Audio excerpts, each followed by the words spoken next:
Regresamos con nuestra plática titulada Semblanzas y semejanzas del vino y el arte. Pablo, ¿podrías platicarnos un poco qué relación hay entre el vino y el arte? La realidad es que me gustaría empezar primero haciendo una referencia en el tiempo, ¿no? Yo creo que a final de cuentas el vino y el arte han pues venido conviviendo de una manera muy cercana, entrelazándose en la vida del hombre. Y si partiéramos desde los datos más antiguos de la producción de vino, que son de hace 8000 años, en la región de Mesopotamia, precisamente entre el Tigris y el Éufrates, podemos hacer una idea del tiempo en el que de alguna manera han convivido, han vivido estos dos aspectos alrededor del hombre. Yo creo que de alguna manera el vino, por supuesto que nació de una forma accidental, pero una vez que se descubrieron las bondades que éste tenía, pues a final de cuentas tuvieron muchísimos aspectos, incluso desde el punto de vista de deidades, ¿no? Como podría ser Dionisos y Baco, Dionisos con los griegos, Baco con los romanos, pero esto nos da una idea de lo que el vino ha significado, ¿no? Principalmente en las culturas alrededor del Mediterráneo. Pero Pepe, me gustaría que hicieras a lo mejor algunos comentarios acerca del vino en Egipto, ¿no? Exacto, suena muy acertado. Yo creo que el vino, como el arte, y mi colección en este momento, íntimos, tiene que ver con un momento de intimidad. Muy rara vez en un momento de trabajo o en la guerra vamos a estar pensando en el vino y en el arte, pero cuando estamos en la intimidad, cuando estamos con los amigos o la familia, vamos a degustar de una buena copa de vino y vamos a contemplar un buen cuadro. La pintura, tenemos registros de los fardos funerarios en Egipto, donde está la momia y tiene una mascarilla en una tablilla donde está la cara del personaje en cuestión, que fue enterrado, y resulta que esos retratos se los hacían las personas en vida, incluso con una pequeña chaineadita para hacerlos más guapos o más guapas, y ese retrato lo tenían en la casa. Una vez que fallecía la persona, se hacía la mortaja y se ponía el retrato encima, y las familias conservaban a sus momias en un cuarto especial en las viviendas, y tenían ahí a sus ancestros con la cara como lucían en vida. Y en ese momento íntimo también está presente en el vino, porque vemos en Pompeya, en todos esos los palacios, en esos momentos alegóricos, donde siempre están con la copa, están presentes algunos dioses, y hay mucha festividad. Y en ese transcurrir del tiempo podemos contemplar algo muy importante, que el registro de la pintura comienza desde esas tablillas, y esas tablillas fueron pintadas con pigmentos y cera de abeja, y en el desierto pudieron conservarse hasta el día de hoy. Es increíble porque, por ejemplo, en Grecia las esculturas estaban pintadas, pero el día de hoy ya no conserva nada de la pintura. La cera de abeja además tiene pues una serie de antioxidantes muy importantes, lo cual hace que no se deterioren con el tiempo. Sí, y además tiene la capacidad de contraerse, dilatarse como un chicle, y no se destruye con el tiempo, no se craquela.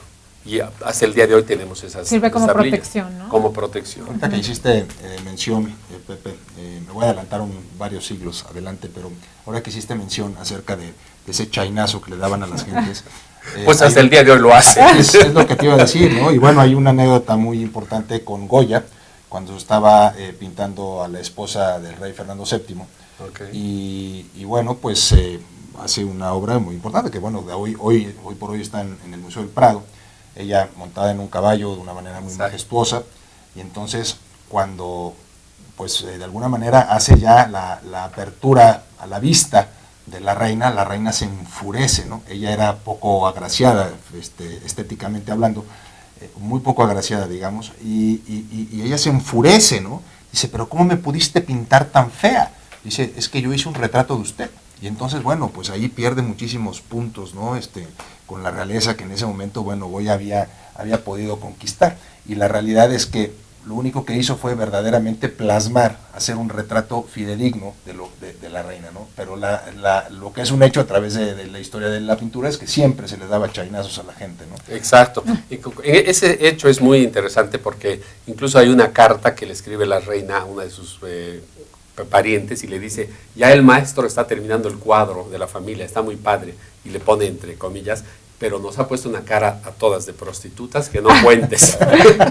Y Goya hace como una protesta política de la situación en España, que supuestamente los Borbones no estaban haciendo cosas muy inteligentemente. Bueno, es otro tema que tratarás con un politólogo, pero cabe mencionar algo muy interesante, que Goya hace un paso más en la pintura con su maestría, que todos los trajes son impecablemente realizados, pero los rostros son ligeramente difuminados, como en la fotografía, que tienen un blur, tienen es como un recuerdo, pero contrastando con el color de los trajes. Con la perfección de la elaboración de los trajes. Exacto. Y digo, volviendo otra vez un poquito al tema principal, que es esa confluencia del vino y el arte, yo quiero mencionar, a mí me apasiona el arte, y siento que en ambos casos, tanto en el vino como en el arte, hay una explosión, una detonación de sentimientos. En ambos casos hacen que, bueno, pues esas fibras sensibles que tenemos todos los seres humanos verdaderamente se pongan a vibrar, se pongan de alguna manera tintineantes cuando estamos nosotros, ya sea bebiendo, o olfateando, oliendo, mirando una obra de arte, mirando los colores. Esto, Pepe, no sé si estés tú de acuerdo conmigo, es lo que yo creo que hace mágica, ¿no? O mágico, tanto a la obra como al vino. Y es por eso también que incluso en el caso del vino, bueno, pues por eso se le llama que es el único arte que se puede beber. Y hay además, antes de hacerte la palabra, Pepe, hacer un comentario acerca de hoy, de hace ya algunos años a la fecha, donde verdaderamente ya hay vinos donde el enólogo verdaderamente va buscando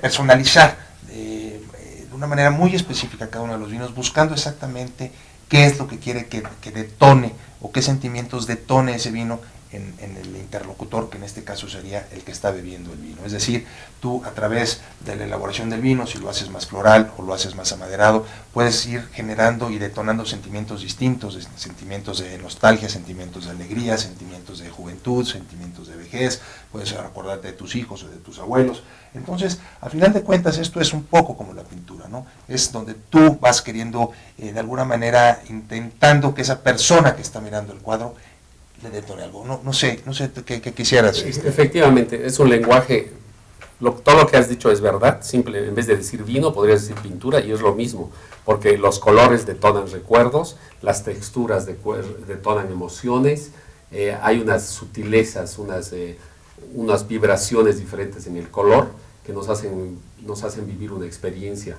Y también cuando bebemos el vino, yo no sé nada de vino en realidad, pero podemos ver el rojo profundo, un color más claro, etcétera, etcétera, aparte de los sabores, el primer golpe que me da, luego que me deja el vino, que me deja una pintura, cómo me voy a dormir pensando en lo que vi en un museo, en un cuadro, etcétera. Yo creo que el lenguaje es el mismo, y es el mismo porque es tan humano, y la sensación es tan humana, como todos los que tuvieron la oportunidad de darse esa posibilidad de disfrutar el arte y el vino.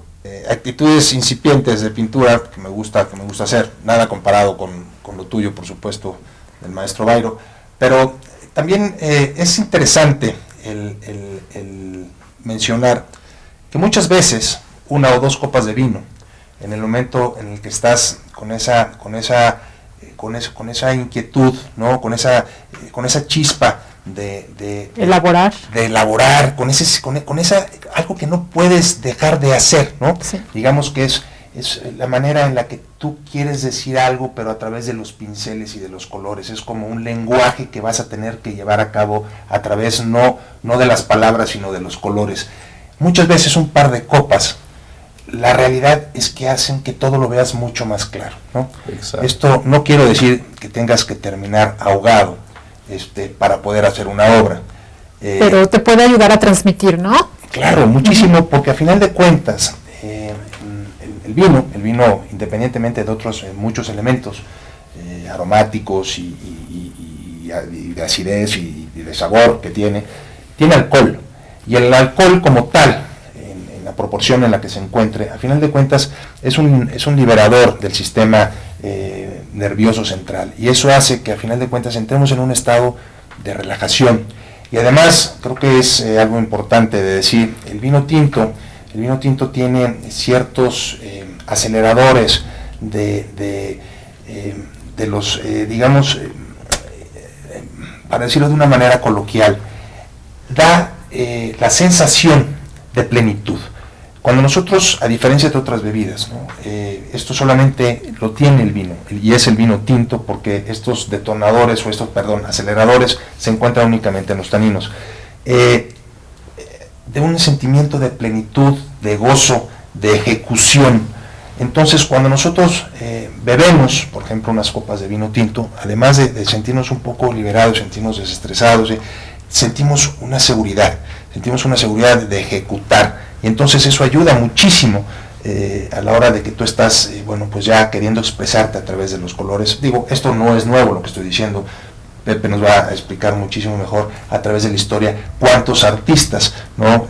Ya sea a través del vino o del absinthe o de muchos otros, de otras bebidas, esto se dio. Vamos a hablar un poco de Van Gogh, aunque los críticos de arte pueden quedar indignados, pero todos sabemos que Van Gogh le echaba grandes sorbos de ajenjo. Entonces, entre el ajenjo y el ajenjo me queda la sospecha que se le confundía entre la barniceta y el ajenjo.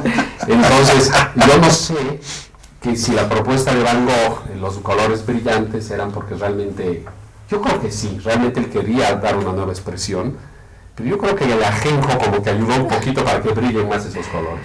Porque en el programa incluimos el vino, precisamente, y las clases son fantásticas, la gente es muy creativa y nos pasamos muy bien, muy relajados y todos satisfechos. Gracias a la magia del vino. Fíjense que además de todo es importante que el público lo sepa, que este tema es algo que los tres vivimos muy bien. Fernanda Lizaula, ella también es artista plástica, es pintora.